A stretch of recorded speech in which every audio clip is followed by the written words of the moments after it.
Welcome to Karen's HOA Nightmares. Get ready for the most outrageous, shocking, and downright hilarious tales from the world of homeowners associations. In today's story, Henry Kendrick, a retired FBI agent, was enjoying his quiet life at his lake cabin when Dana Terex, the HOA president, decided to demolish his cabin live on stream over an $800 fee. What Dana didn't know was that Henry wasn't just a typical retiree. His entire family, all federal agents, were about to show her the consequences of crossing the wrong person. What started as a petty HOA dispute turned into a massive federal operation, exposing Dana's past crimes and turning her live-streamed revenge into a downfall she never saw coming. Don't forget to like, subscribe, and share your thoughts in the comments, and keep up with our latest hot stories. They tore down my lake cabin with a bulldozer on a live stream because I refused to pay $800 in HOA fees. 40,000 viewers watched as this woman destroyed everything I had left, treating it like some kind of sick show. But there's something no one knew. I had solid reasons for not paying those fees. When 3 identical black government SUVs showed up during her live broadcast, her confusion was clear. The chat exploded with questions she couldn't answer. I'm no ordinary retiree, and she was about to learn that the hard way. Stick with me. You won't believe what happens next. Let me take you back to the morning my quiet retirement turned into a federal case study. Picture this. I'm sitting on my lake cabin porch at 6 a.m., sipping coffee and watching the sunrise reflect off the water, when I hear a rumbling noise coming down my driveway. Now, I'm Henry Kendrick, 68 years old. After 30 years with the FBI investigating wire fraud, I thought I'd seen it all. But I was about to be schooled. That rumbling sound? A bulldozer followed by the most garish hot pink SUV with HOA President written across the windshield in rhinestones. Yes, rhinestones. Who does that? Out steps this woman who looked like she'd been dipped into a craft store explosion. Dana Terex, 55, with everything from her phone case to her nails glittering. Even her asymmetrical Karen haircut had sparkly clips catching the morning light. She was already live streaming, talking to her phone like she was hosting a reality TV show. "Good morning, community warriors," she said, adjusting her ring light. Because, of course, she brought professional lighting equipment to demolish my home. Today, we bring accountability to Victoria Lakes. Another lazy boomer about to learn what community standards really mean. The comments were flying, and I could see over 40,000 people watching this madness unfold in real time. Here's where it gets good. Dana started presenting her case like a prosecutor, zooming in on me sitting in my bathrobe, rude by the way, and declares, "This elderly deadbeat has refused to pay $800 in valid HOA fees, $200 a month for 4 months plus $47 in perfectly reasonable late fees." Her audience ate it up, typing things like, "Destroy it all and make him pay." But here's what none of them knew. I'd done my research on Dana's operation. 30 years investigating financial crimes had taught me to sniff out a scam from miles away, and this one reeked worse than old fish on a hot day. No legal HOA filing with the county, no legitimate board elections, no authority at all. Dana was running a fake homeowners association targeting seniors who wouldn't fight back. The $800 was pure extortion. The monthly fees completely made up, the late penalties as ridiculous as charging me for unicorn maintenance. But I was standing there in my bathrobe, playing the perfect victim. Confused old man, trembling hands, the whole act. Inside, though, I was doing exactly what I'd done for 30 years, letting the criminals talk themselves straight into federal prison. Every word she said went into my phone's recorder. Every threat she made was building my case. Every comment was evidence of a conspiracy to commit elder abuse. The bulldozer operator, a kid who clearly had no clue what he was involved in, was getting more uncomfortable by the second as Dana directed him like she was filming a Marvel movie. "Make sure you get the garden too," she commanded, posing for selfies in front of the destruction. Community compliance includes landscaping violations. I watched as Emily's roses, the ones she planted right before her accident 2 years ago, were about to be shredded into mulch, and that's when things got personal. Suddenly, Dana stopped mid-sentence, zoomed in on my face, and her expression changed. Her skin drained of color as she stared at me through that bedazzled phone case. "Wait a minute," she whispered. Then louder for her audience, "I know that face." Her voice trembled with recognition.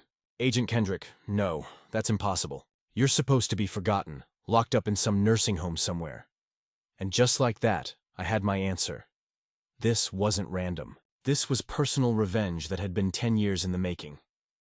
Back in 2014, I led the investigation that sent Dana Terex to prison for wire fraud. She had been scamming seniors, stealing from their retirement savings, The woman standing on my driveway with a bulldozer had spent every single day of her 3-year sentence planning her revenge. And now, while her 40,000 viewers thought they were watching community justice, they were actually witnessing a federal felon confessing to harassment, extortion, and elder abuse in front of the entire world. My phone buzzed like crazy. 3 identical texts came through, Dad rolling now. Federal response authorized. S-Pops backup inbound. Asset protection mode. Dad mail fraud evidence secured. Justice incoming. Now some dads teach their kids how to change a tire. Me? I taught mine about constitutional law, evidence collection, and federal jurisdiction. All 3 of my kids followed me into federal service, and they were damn good at it. Sophia with the FBI Financial Crimes Division, Ethan with Homeland Security Criminal Investigation, and Lucas with the U.S. Postal Inspection Service. Most families call lawyers when they're in trouble. My family? We've got a different approach to problem solving. And as Dana's livestream confession got more ridiculous by the second, the last thing she expected was my family showing up. Stay with me. It only gets better from here. Karen is so screwed. This is insane. People were sharing the stream faster than wildfire. And Kathy's viewer count was climbing toward 200,000 as word spread across every social media platform on Earth. But the most beautiful part, Kathy's reaction instead of the terror any normal person would feel when surrounded by federal agents. She got angry. Magnificently, dramatically, spectacularly angry. Ethan moved next to his Department of Homeland Security badge, catching the morning sun like a promise of justice. Department of Homeland Security Criminal Investigation Division. He stated with that military precision that made drill sergeants weep with pride. We have credible evidence of money, undering operations, and systematic targeting of elderly victims across multiple counties. This investigation has been ongoing for 18 months. The way he delivered that information was like watching a surgeon make the perfect incision. Precise, professional, and absolutely devastating to the patient. Then Lucas stepped up with his U.S. Postal Inspection Service credentials. And let me tell you something about postal inspectors. They don't mess around when it comes to mail fraud. United States Postal Inspection Service, he announced with that quiet confidence that comes from having a 98% conviction rate. Ma'am, using the U.S. mail system to defraud elderly citizens is a federal felony with a maximum sentence of 20 years per count. We've documented systematic mail fraud across 12 states involving your operation. The beautiful thing about this moment, folks, was watching Kathy's brain try to process what was happening. 3 federal badges, 3 different agencies, 3 of my children surrounding her like the world's most qualified intervention team. Her rhinestone phone case was actually trembling in her hands as the magnitude of her situation started to penetrate that narcissistic bubble she'd been living in. But instead of surrendering, instead of asking for a lawyer, instead of doing anything that might help her legal situation, Dana Terex doubled down one more time. The Kendrick Federal Dynasty. She screamed at her livestream audience, spittle flying her carefully applied makeup, starting to run in the morning heat. They destroyed my life 10 years ago, when I was just trying to make an honest living. Now they think they can destroy me again with their badges and their government corruption. But I have 200,000 witnesses. It was like watching someone choose to jump off a cliff because they were mad at gravity. Pure, beautiful, self-destructive narcissism in its most natural habitat. Derek had completely abandoned any pretense of filming. At this point, the poor guy was just standing there staring at the 3 federal badges, probably calculating how many years in federal prison his cooperation with Kathy's schemes was going to cost him. His phone was ringing nonstop. Anna calling from their house where she was probably watching this disaster unfold on every news channel in America. Dana, he whispered, and his voice sounded like a man who'd just seen his entire future collapse. I think we're in serious federal trouble here. But then something happened that made this whole situation go from a federal case to an absolute miracle. Dana's phone started ringing. Not buzzing with a text, not chiming with a notification, but actually ringing with an old-fashioned phone call. She looked at the caller ID and where her face went through about 6 different emotions in 3 seconds. Confusion, recognition, hope, terror, and finally complete disbelief. The livestream audience could see her screen. And when that caller ID flashed across 200,000 people's devices simultaneously, the chat went completely silent for about 2 heartbeats before exploding like a digital nuclear bomb. "This is impossible," Dana whispered, then louder for her audience. "This is impossible." And the caller ID read Emily Kendrick, my supposedly dead wife who'd been buried 2 years ago after that terrible car accident. Dana answered the call and put it on speakerphone because of course she did. After all, she'd built her entire identity around sharing every moment of her life with her online audience, even when those moments were about to destroy her completely. Emily Kendrick Foundation came from a woman's voice through the phone clear as a church bell on a quiet Sunday morning. Dana Terex, I've been waiting for your call. The live stream chat went completely insane. Dead wife is alive. What the hell is happening? This can't be real. Derek literally dropped his phone and started backing toward his car, his face white as fresh snow. Even my 3 children exchanged glances that mixed professional satisfaction with personal amazement. How perfectly this operation was unfolding.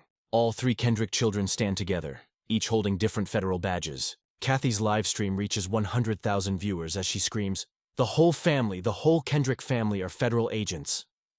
Derek's phone rings. It's Anna crying. "Derek, you need to see the news. They're calling it the biggest HOA fraud bust in history." But then Kathy's phone buzzes with an incoming call. The caller ID shows Emily Kendrick. How is a dead woman calling? Folks, I've witnessed a lot of incredible things in 30 years of federal law enforcement, but watching my supposedly dead wife coordinate a federal investigation.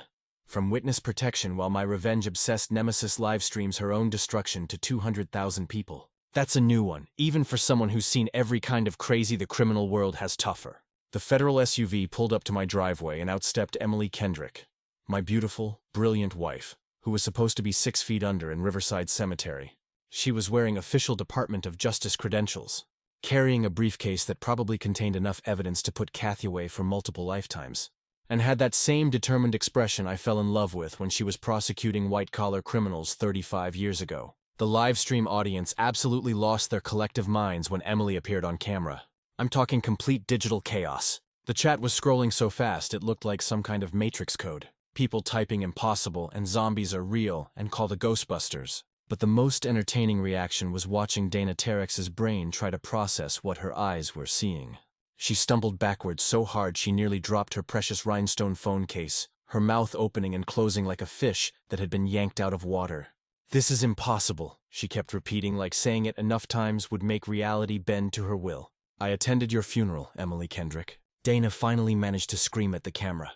"I watched them lower your casket into the ground.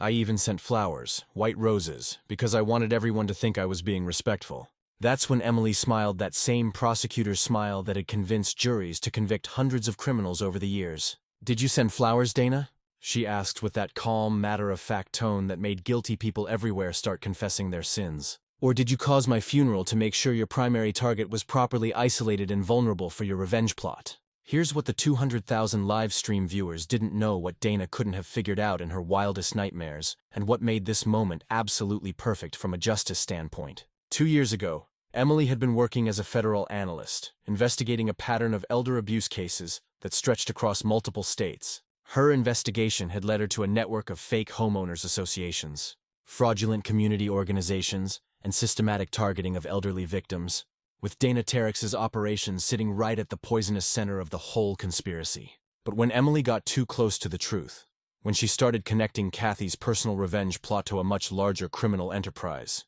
she became a target herself. The car accident that supposedly killed my wife, that was federal witness protection, staging her death so she could continue the investigation from a secure location while keeping our entire family safe from retaliation. For 18 months, Emily had been living in a federal safe house, coordinating with investigators across 12 states, building an airtight case against systematic elder abuse, while aggrieved for a wife who was actually working around the clock to protect vulnerable seniors from predators like Dana Terex. The personal cost of that sacrifice was something we were still processing. But watching Emily systematically dismantle Kathy's criminal enterprise in front of 250,000 witnesses, that made every lonely night worth it. 18 months, Dana. Emily continued opening her briefcase and pulling out file after file of meticulously organized documentation. 18 months of watching you build your revenge fantasy, document your crimes in excruciating detail, and systematically destroy evidence of your own criminal enterprise. Do you have any idea how rare it is for federal investigators to have a subject voluntarily document their own federal crimes with such precision? Derek Terex was frantically trying to get cell phone service so he could call Anna, his hands shaking so badly he kept dropping his phone into the puddle of McDonald's sauce he'd created during his nervous breakdown. But Emily wasn't finished with her presentation to Kathy's live stream audience. She was turning this into a masterclass in federal criminal investigation. She pulled out photograph after photograph showing the scope of Kathy's operation, with the kind of detail that makes prosecutors weep with joy. 47 elderly victims across 3 counties. Dana, systematic targeting of recent widows and widowers. Fraudulent HOA fees ranging from $500 to $3,000 per victim, and a money laundering operation that funneled proceeds through multiple fake business entities. The live stream comments were incredible. People were getting a real-time education in elder abuse while watching a master criminal get systematically destroyed by her own evidence. That's when Derek Terex finally reached his absolute breaking point. The stress, the McDonald's of the realization that he'd been filming federal crimes for over a year while his wife begged him to stop. It all hit him like a freight train loaded with regret. "I want federal immunity," he shouted, throwing his hands up in complete surrender. "Full cooperation. I'll testify against Dana. I'll provide all the financial records. I'll give you everything you need. Just please don't send me to federal prison for the rest of my life." His voice cracked on that last part, and you could see 18 months of guilt and terror finally pouring out of him like water from a broken dam. Anna Terex had finally fought her way through the crowd of news crews and federal agents to get close enough to hear what was happening, and she was standing at the edge of my property, sobbing with pure relief. "That's my Derek," she called out, her voice carrying over the chaos. "He's been wanting to tell the truth for months, but he was terrified of what Dana would do to our family." It was like watching a man who had been drowning finally break the surface and gulp down that first breath of air. The weight that lifted off Derek's shoulders was visible from space. Emily looked at Derek with the kind of professional compassion that made her such an effective federal analyst. "Derek, your cooperation over the past 6 months has been noted and thoroughly appreciated," she said, and I could see Derek's knees literally buckle with relief. "The recording equipment you thought you were using to document harassment against elderly victims that was actually providing us with evidence of systematic criminal enterprise. Your wife Anna's community organizing efforts. She's been helping elderly victims connect with federal victim services without even realizing it. You've been helping us build this case for months without knowing it. Now, here's where Dana Terex made her final, absolutely fatal mistake. Instead of asking for a lawyer, instead of invoking her right to remain silent, instead of doing literally anything that might improve her hopeless legal situation, she decided to double down one more time for her audience. "Federal conspiracy," she screamed at her phone, spittle flying rhinestones, catching the light like a deranged disco ball. "They faked a death. They staged a funeral. They manipulated evidence and violated my constitutional rights. 200,000 witnesses to federal corruption and elder abuse by government agents." Emily just smiled and pulled out one final document from her briefcase. A piece of paper that was about to end Dana Terex's criminal career permanently. "Dana, this is a federal wiretap authorization signed 18 months ago by Federal Judge Patricia Will Henrys of the Eastern District. Every phone call you've made, every text message you've sent, every email you've written, and every live stream you've broadcast have been legally monitored and recorded as part of an ongoing federal investigation into elder abuse and organized fraud conspiracy." The live stream chat went completely silent for about 3 seconds, then exploded with comments that would have made a sailor blush. Emily steps out of a federal vehicle wearing official credentials, very much alive. The live stream audience loses their minds. "She's alive. The dead wife is alive." Dana stumbles backward. "This is impossible. I attended your funeral." Emily smiles coldly. "Did you really think we'd let you operate freely after what you did?" Derek whispers into his phone. "Anna, you're not going to believe this." But Emily's next words chill everyone. "Dana, did you? What happened next, folks?" Was like watching the most perfectly choreographed federal operation unfold in real time. And let me tell you, it was more entertaining than any action movie Hollywood ever produced. Emily pulled out her secure federal phone and made a series of calls that would turn Dana Terex's terrible day into an absolutely catastrophic nightmare. "This is Federal Analyst Kendrick Authorization Code 77 Alpha Delta," she said with that crisp, professional tone that makes federal criminals everywhere start updating their wills. "Execute coordinated operations across all 12 target states. Subjects are confirmed, evidence is secured, and live stream documentation is complete for prosecution." Within 20 minutes, my quiet little lake community looked like the headquarters for every federal agency in America. New helicopters were circling overhead like mechanical vultures. Federal vehicles were arriving from 3 different directions. And Kathy's livestream audience had exploded to over 300,000 people, watching what every news outlet was calling the largest coordinated elder abuse bust in federal history. The woman who had wanted to be internet famous was finally getting her wish. Just not in the way she'd imagined when she started live-streaming my cabin's demolition that morning.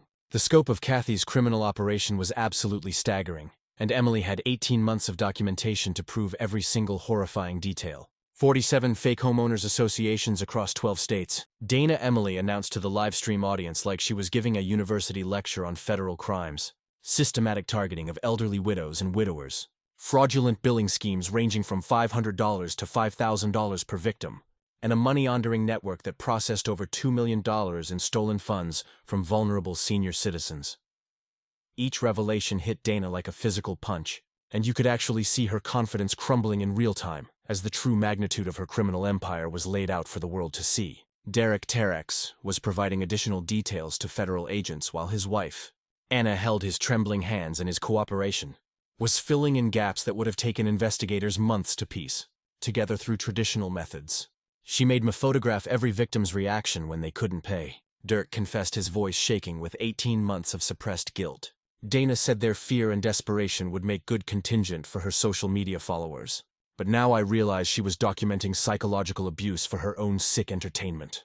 Anna Terex was crying as her husband finally purged himself of the secrets that had been eating him alive. Anna Terex had become something of a community hero during this whole nightmare, and watching her transformation was genuinely inspiring. While Derek was stress-eating McDonald's and filming crimes, Anna had been quietly documenting victim testimonies, connecting elderly targets with legitimate social services, and building the grassroots support network that helped people heal from Kathy's systematic abuse. I knew something was fundamentally wrong, Anna told the federal investigators. Derek would come home from these so-called enforcement visits looking physically ill. The man who normally devours 3 helpings of dinner would barely touch his food. When someone who loves eating suddenly can't eat, you know their soul is being poisoned. The federal coordination happening around us was absolutely beautiful to witness from a professional standpoint. Sophia was working with banking investigators to trace the money-laundering trail through multiple fake business entities across state lines. Ethan was coordinating with local law enforcement in 12 different states to execute simultaneous arrests and evidence seizures. Lucas was building mail fraud cases that would ensure Dana and her accomplices faced maximum federal penalties under every applicable statute. And Emily was conducting the whole operation like a master musician leading a symphony orchestra. 18 months of patient investigation, finally crescendoing into spectacular justice. Kathy's social media empire was collapsing faster than a house of cards in a hurricane. And watching it happen was more satisfying than Christmas morning. Her follower count was dropping by the thousands every minute as people realized they'd been supporting a criminal enterprise that targeted their own grandparents. The comment section had turned completely against her. We were scammed too. She stole money from my elderly neighbor. Federal prison isn't punishment enough for this monster. The woman who'd built her entire identity around online influence was watching that influence evaporate as the truth spread across every platform on the internet. Derek's complete cooperation was the final nail in Kathy's coffin, and his testimony provided federal prosecutors with evidence that would have been impossible to obtain any other way. She required me to film every single interaction, Derek told the agents, his voice getting stronger as the truth poured out of him. Every payment demand, every threat against elderly victims, every moment of psychological intimidation. Dana claimed we were creating documentation of community accountability. But what we were really creating was evidence of systematic elder abuse and federal conspiracy. The relief on both Dirk's and Anna's faces was visible from orbit as months of guilt and terror finally lifted from their shoulders. The community transformation happening around us was remarkable to witness in real time.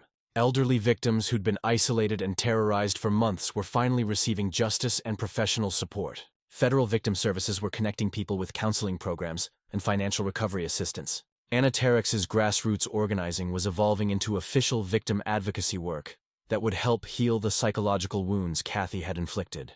This is what genuine community accountability looks like.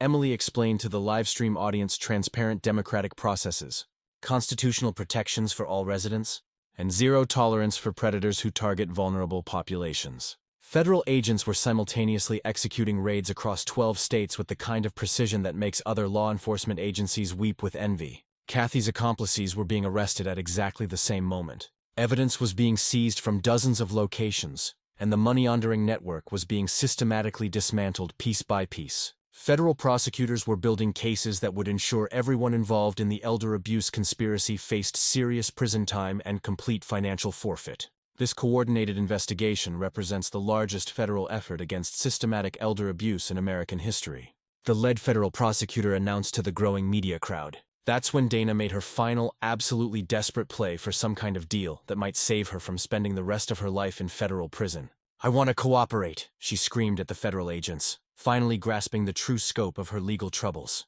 "I have information about bigger operations, international money laundering connections, and political corruption that goes all the way to Washington. I know things that could bring down entire criminal networks." But Emily just shook her head with that same sad professional smile I'd seen her use on countless criminals who thought they were smarter than the federal justice system. "Dana," Emily said with the patience of someone who had spent 18 months building an absolutely airtight case, "you've been live streaming your federal crimes to hundreds of thousands of people for over a year. You have systematically documented your own criminal enterprise in unprecedented detail, provided federal prosecutors with more evidence than they usually collect in decade-long investigations. What exactly do you think you have left to bargain with when you've already given us everything we need to convict you and your entire network?" Federal agents simultaneously raid 23 locations across 12 states. News helicopters circle overhead as Derek provides evidence that connects Kathy to a massive elder abuse network. Anna calls Derek, sobbing with relief. "It's over, honey. It's finally over." But as federal agents examine Emily's files, one agent looks up with concern.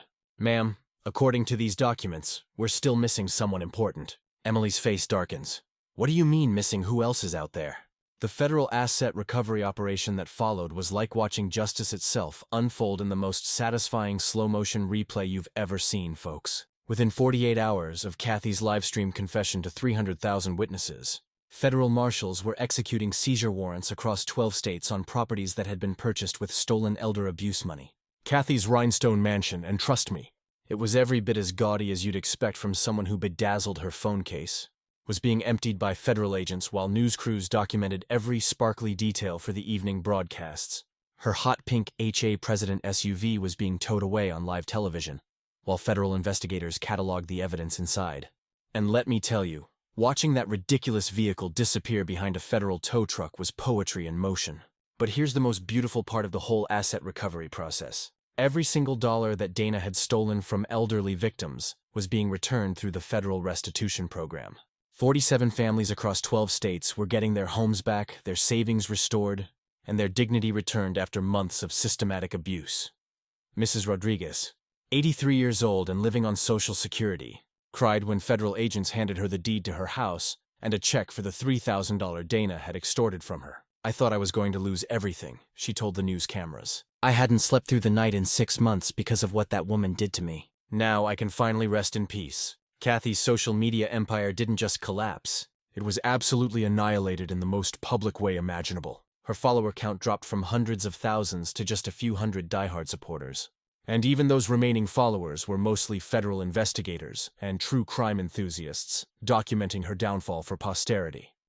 The woman who built her entire identity around online influence was reduced to posting from a federal holding cell, wearing standard-issue prison clothing instead of her beloved rhinestones. Her final posts, before all her accounts were permanently suspended, were desperate attempts to claim federal conspiracy. But by then, everyone had seen the evidence, and absolutely nobody was buying her victim act. Derek Terex's transformation from reluctant criminal accomplice to genuine community hero was honestly one of the most heartwarming things I've witnessed in my entire career. His federal cooperation agreement included extensive community service requirements, and Anna had convinced him to volunteer with the senior nutrition program at the local community center. Watching this man who'd stress-eaten McDonald's through months of criminal activity, now carefully preparing healthy meals for the same elderly residents he'd helped terrorize, was like witnessing a complete spiritual transformation. "I spent 18 months helping hurt people," Derek told me one afternoon while delivering meals to homebound seniors. "It feels incredible to finally be helping heal people instead of destroying them." Anna Terex's election as our legitimate community president was such a landslide victory that it surprised absolutely nobody who'd watched her organize victim support during the federal investigation. Her campaign platform was beautifully simple: transparent democratic governance, constitutional rights for all residents, and absolute zero tolerance for anyone who targets vulnerable populations. The community that had been terrorized by Kathy's fake HOA was finally experiencing genuine democratic participation. And Anna was leading with the kind of compassionate competence that made everyone feel safe and heard again. "We're not just rebuilding our community," she announced during her inauguration speech. "We're creating something stronger and better than anything we had before this nightmare began."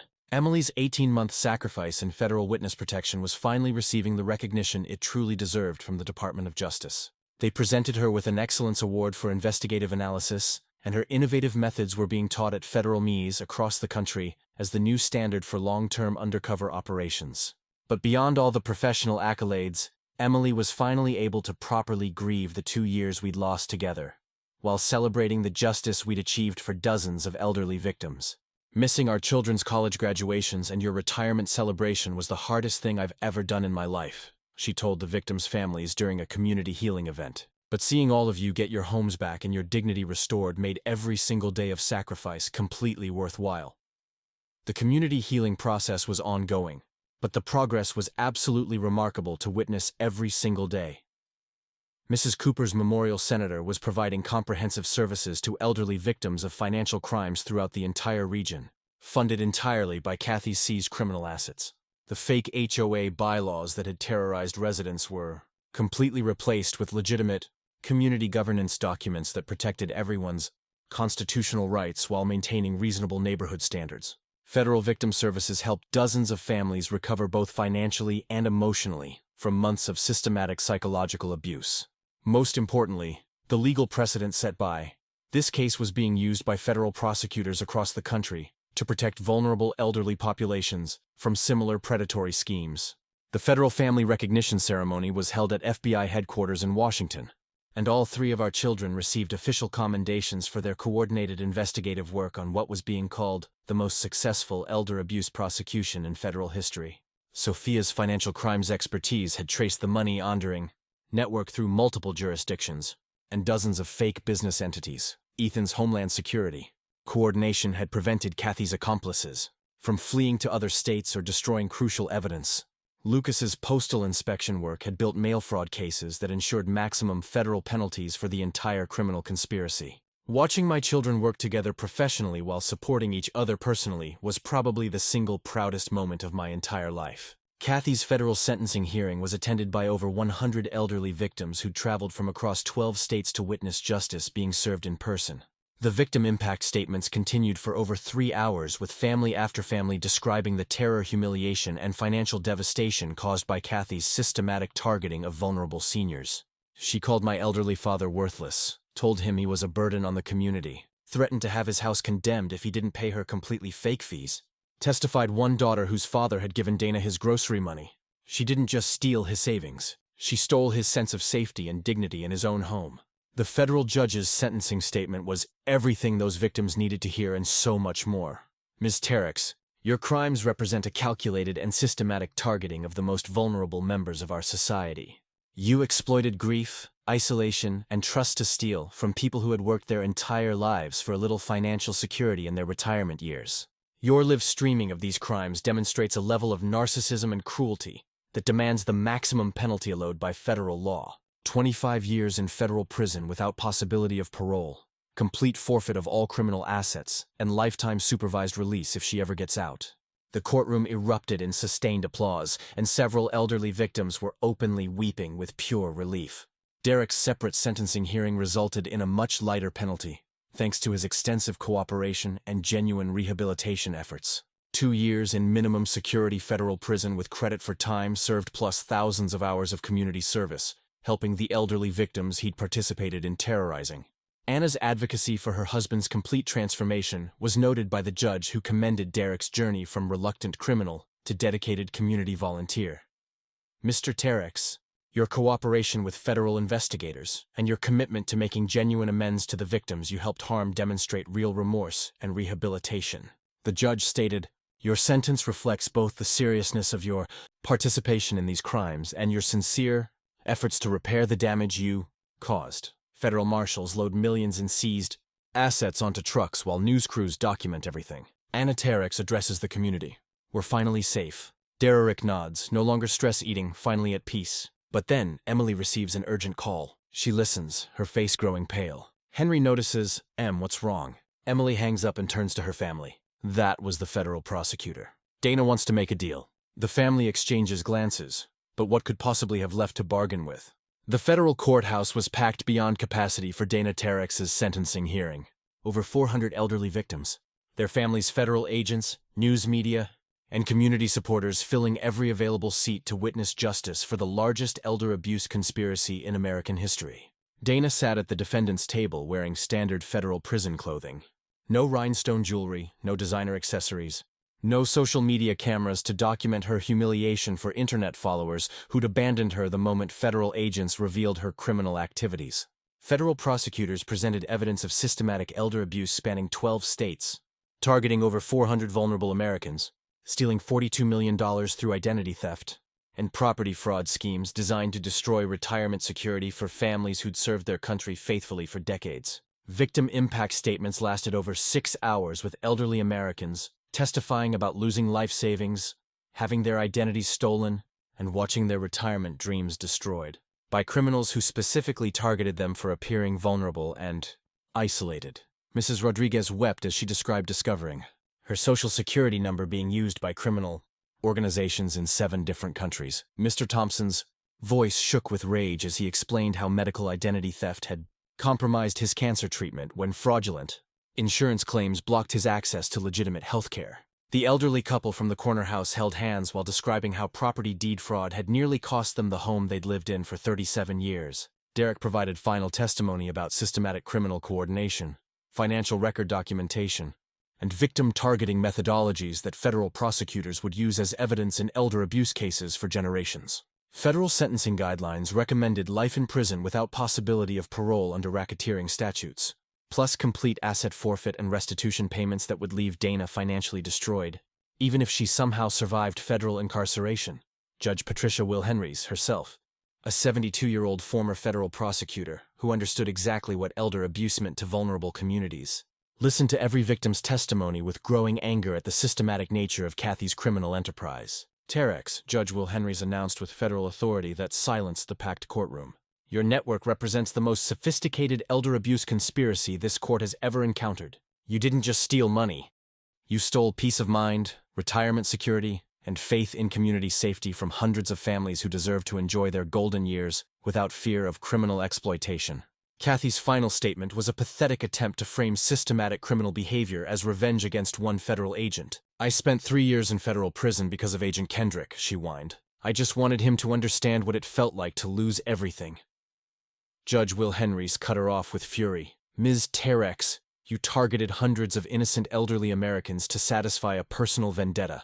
Your revenge fantasy became a criminal enterprise that destroyed retirement security across 12 states. This court finds your explanation not just inadequate, but morally reprehensible. Sentencing was swift life in prison without parole, complete asset forfeit of $42 million for restitution, and mandatory participation in prison education programs, teaching the human cost of white-collar crime. Federal marshals shackled Dana as cameras recorded her final public appearance. The woman who built authority through social media manipulation and humiliation tactics would spend her remaining years as a federal inmate, her name forever tied to elder abuse and criminal arrogance. The community response was immediate. Anna Terex organized victory gatherings for families who had survived systematic targeting. Federal Victim Services provided long-term support for elderly residents recovering from fraud. Derek volunteered at senior centers teaching seniors how to recognize and report scams. His transformation into an elder protection advocate, becoming a federal rehabilitation model. Emily coordinated with agencies to open the Mrs. Cooper Memorial Elder Protection Center, funded by seized assets offering comprehensive services for vulnerable Americans facing sophisticated exploitation. Federal legislation inspired by Emily's investigation revolutionized elder abuse prosecution nationwide. The Emily Kendrick Elder Protection Act created task forces to investigate complete life theft operations, funded witness protection for elderly Americans, and supported community prevention programs that made systematic elder abuse nearly impossible where federal resources were in place. Congressional testimony by Emily and victim families drew bipartisan support, and prosecutors called it the most comprehensive elder protection law in U.S. history. My wife's sacrifice during 2 years of witness protection became federal policy shielding millions of elderly Americans from criminal targeting. Derek's rehabilitation showed how federal cooperation could transform accomplices into advocates. His testimony revealed how the networks operated. His records helped recover millions in stolen assets, and his community service educated seniors about spotting fraud. Anna Terex turned her family tragedy into healing. Her victim coordination work became a model for federal programs that empower neighbors to protect the vulnerable. Watching comprehensive federal justice unfold was something I'd never experienced in 30 years of law enforcement. Emily's investigation tied local crimes to international. Networks documented systematic elder abuse across states and set precedent for prosecuting complete life theft under racketeering statutes. Every call Dana made, every dollar stolen, was documented by federal surveillance that turned her revenge fantasy into evidence for her life sentence. Emily and I rebuilt our lakeside retirement with enhanced security, knowing her work had dismantled the network threatening us and created protections that would shield elderly Americans for generations. Our mornings included news of restitution for victims' prevention programs and policy inspired by her sacrifice. The cabin Dana destroyed was rebuilt with seized assets standing as a symbol of federal justice. Federal prison programs would provide Kathy with instruction in law, elder abuse psychology, and victim impact assessment during her life sentence, and without parole. The dictator who live-streamed crimes to thousands would spend her remaining years studying the very system she tried to exploit. The federal courthouse overflowed during Dana Terex's sentencing. Over 400 victims from 12 states testified about abuse. Judge Will Henry's imposed life without parole, plus complete asset forfeit. Federal marshals removed Donna in shackles as cameras documented her last public appearance. The Emily Kendrick Act became law.